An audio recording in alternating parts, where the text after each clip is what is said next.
It's easy to forget how blown away we were by the Deadpool movie. Once upon a 2016, audiences the world over were blessed with a movie based on the beloved comic book character and everyone's favorite babysitter, Deadpool, who was a Marvel character who was renowned for being an anti-hero and a complete dickhead that is the embodiment of a walking, foul-mouthed chimichanga-devouring internet meme. Basically, the cool version of our current president. Deadpool, the 2016 movie, is a near-perfect adaptation of the comic, mostly because of how well actor Ryan Reynolds and director Tim Miller understand the intricacies and surprising amount of complexities of Deadpool as a character, unlike in his appearance, say, in X-Men Origins Wolverine, which was the film equivalent of Hugh Jackman donning a small pair of tidy whities while excreting wet farts and tuned to Beyonce's All the Single Ladies, and yet still make a profit anyway. The most egregious mistake that most people point to as to how Deadpool was handled in the 2009 film was that the creative team behind X-Men Origins Wolverine made the awful decision of literally sewing Deadpool's mouth shut. You know, because he's known as the merc with a mouth, so what better way to please fans than to sew his mouth shut, right? Making matters worse is that Reynolds had been trying to get a Deadpool movie off the ground for years prior, but was unable to make any form of headway, mostly because of issues dealing with who held the movie rights. And it just really sucked that all of his hard work in trying to portray this character on screen had appeared to have been wasted in this awful Wolverine movie. And to just let me reiterate, but this setback wasn't going to keep Reynolds down. This had been a dream role for him ever since the fourth wall-breaking mercenary set in a comic strip that he viewed himself as Ryan Reynolds crossed with a Sharpay,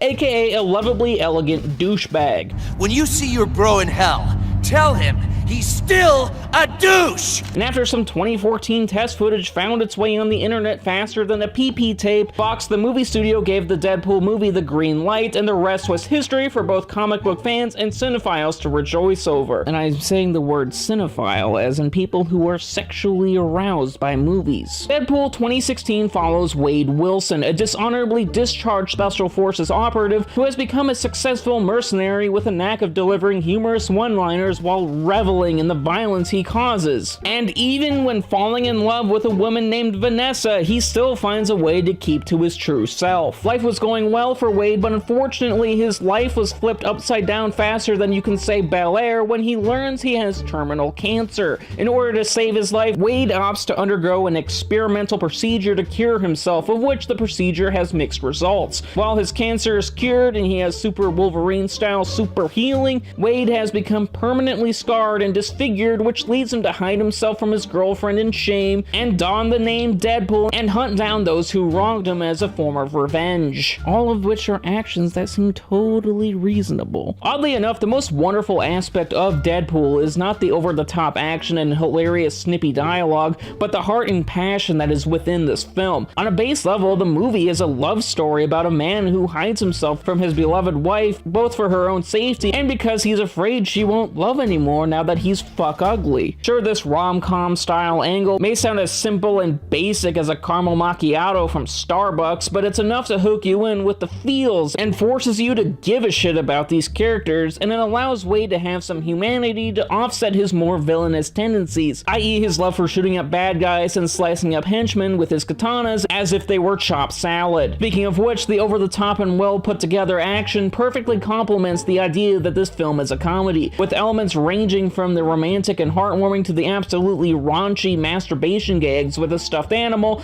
This film is hysterical. However, the comedy is at its absolute sharpest when Reynolds as Wade is allowed to be clever, quick-witted, self-referential, and fourth wall breaking. Like, take for example that Deadpool is aware that he's in a movie and he's excited that it's finally fucking happening. He makes wisecracks at the expense of Ryan Reynolds, pokes fun at the film's villain, commenting on the innate and obscure nature of Megasonic Teenage Warhead, and making fun of the superhero genre, albeit in a way that is loving rather than spiteful. Unlike, say, in Birdman. Deadpool 2016's greatest accomplishment is how the over-the-top action, wacky comedy, and the fact that its main character literally knows that he is the protagonist of an over-the-top, wacky comedy don't detract from the film's narrative and emotional stakes, which is what grounds the audience into the movie and allows us to take the movie seriously and be invested in the story. Overall, Deadpool was a surprise hit that was financially financially and critically successful because we as an audience were hungry for an R-rated, bloody, oddball comedy